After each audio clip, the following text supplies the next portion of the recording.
Previous வீடியோவில் வந்து gate பார்த்தோம். அந்த கேட்டை ரீப்ளேஸ் பண்ணி தான் என்ன பண்ணாங்கன்னா WTO க்ரியேட் பண்ணணும். இந்த WTOவில் ஜஸ்ட் எக்ஸ்ப்ளனேஷன் சிம்பிளாக பார்க்க போகிறோம். WTOன்றது வேர்ல்ட் ட்ரேட் ஆர்கனைசேஷன் சொன்னேன்.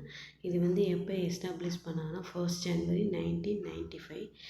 அப்போது வந்து எத்தனை கண்ட்ரிஸ் வந்து மெம்பராக இருந்தாங்க? ஃபஸ்ட்டு அதில் வந்து 23 சொன்னோம். இதில் வந்து 2016 WTOவில் 164 மெம்பர் கண்ட்ரிஸ் இருந்தாங்க. இந்தியா வந்து ஒன் ஆஃப் தி 3 ஃபவுண்டர் மெம்பரில் ஒருத்தர். ஃபவுண்டர்னால் அது உருவாக்குனதில் ஒருத்தராக இருந்துச்சு.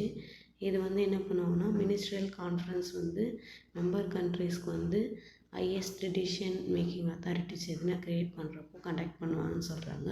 ஆல்மோஸ்ட் வந்து ஒன்ஸ் இன் எவ்ரி 3 இயர்ஸ்க்கு ஒன் டைம் வந்து என்ன பண்ணுவாங்கன்னா கண்டக்ட் பண்ணுவாங்கன்னு சொல்கிறாங்க. கான்ஃபரன்ஸ் மீட்டிங்ஸு கண்டக்ட் பண்ணுவாங்க. இதில் என்ன மாதிரியான டிசிஷன்ஸ் எடுப்பாங்கன்னா all vital matters under multilateral trade agreement ரிலேஷனான ஒரு டிசிஷன் வந்து எடுப்பாங்க.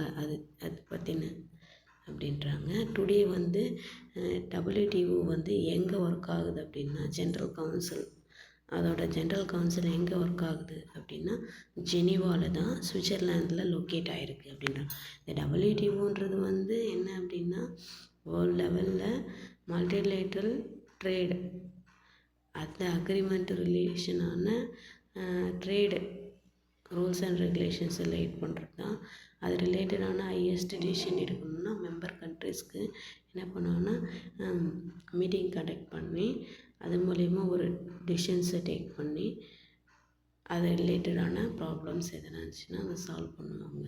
That's it.